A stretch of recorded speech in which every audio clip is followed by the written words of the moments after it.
Hi, Darren. So this is, sorry, I've been a little bit late getting this talk to you. I've been uh, in the middle of a bit of a product launch online. So yeah, but here it is finally. And I tried to get this set up outside, but where I would be standing, the sun would just totally have me not in the shot.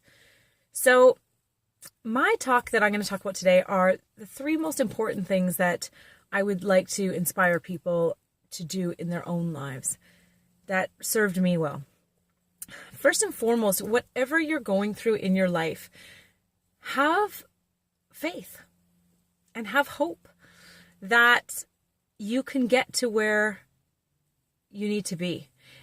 Whether it be a health challenge or emotional challenge, there is always somebody out there that can share their story, how they overcame, and both in the physical world or the emotional world. And one of the things I think people do too often is they just believe that they can't do anything about it, or they've been told by a doctor, or they've read somewhere, or any of those limiting beliefs. But what I've seen to be true for me is that with my story of colitis, there was nowhere that I read that I could overcome colitis, and there was nobody in my life that was encouraging me to do that either, or was telling me that I could. So my colitis specialist, there was absolutely no discussion about overcoming my disease and healing it.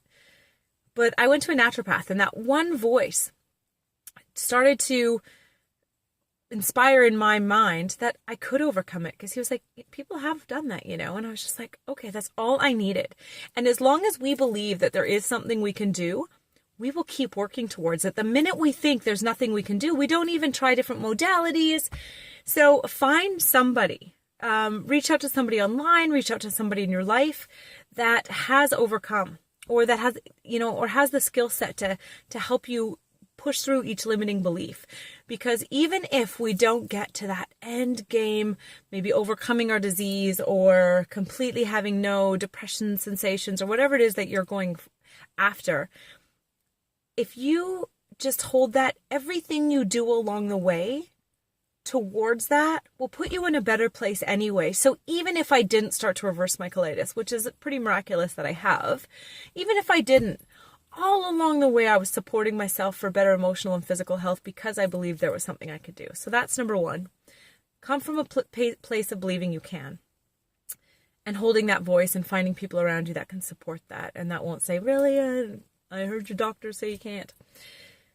Second thing I would say is learn how to, I call it the Doppler effect when I work with my clients.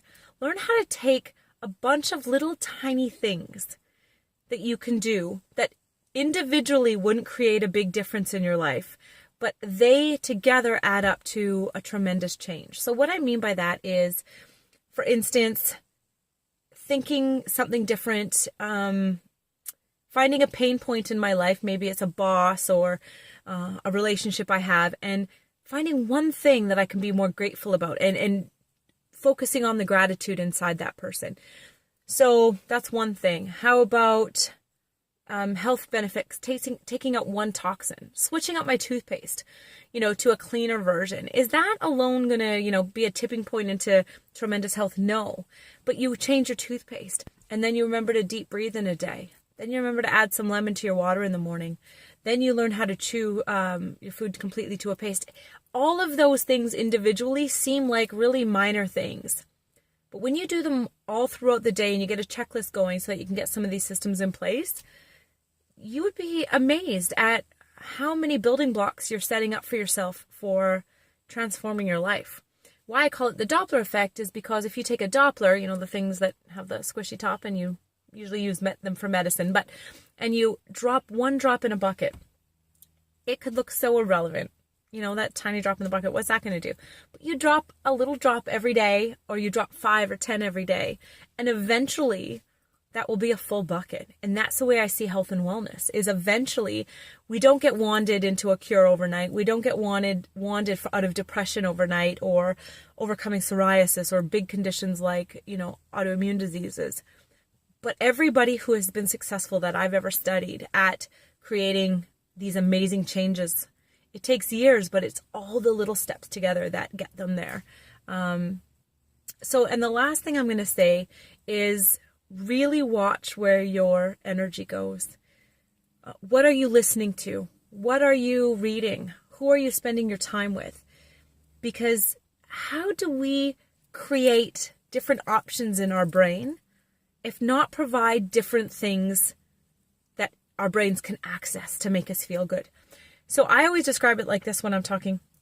If we have, I'm going to do the numbers here. If we have a brain 100% capacity of things that we think the same things basically day in and day out because they were the thoughts from yesterday and it's all we've been exposed to, and all of our experiences create these strands within our brain. So let's say 100% of those strands are things that we've been exposed to and they aren't serving us.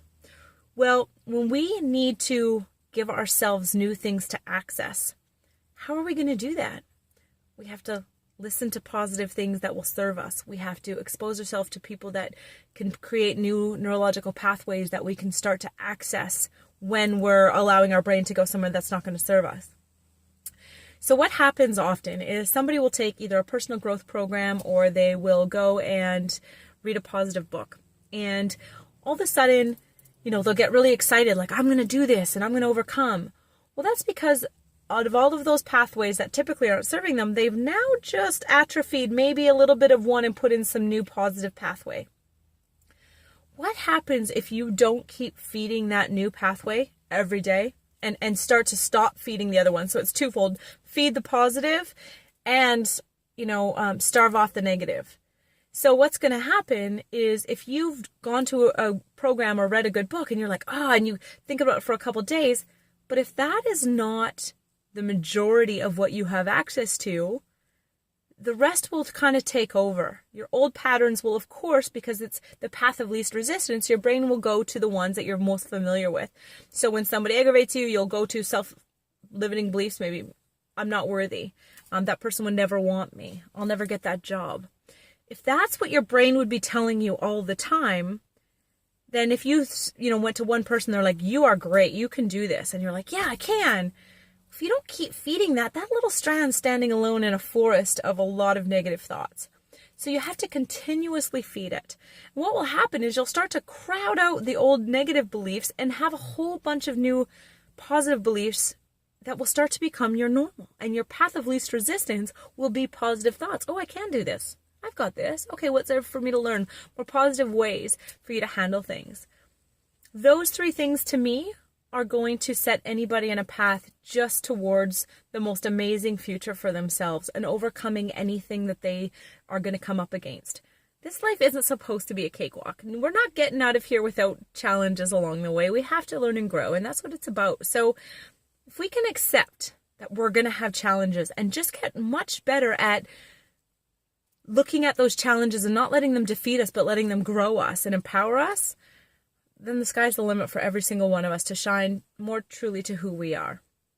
So those would be my three things. And yeah. So Darren, let me know if that's kind of what you were thinking or what you were thinking. If I need to do something else, let me know. Hope you're having an awesome day. Okay, bye.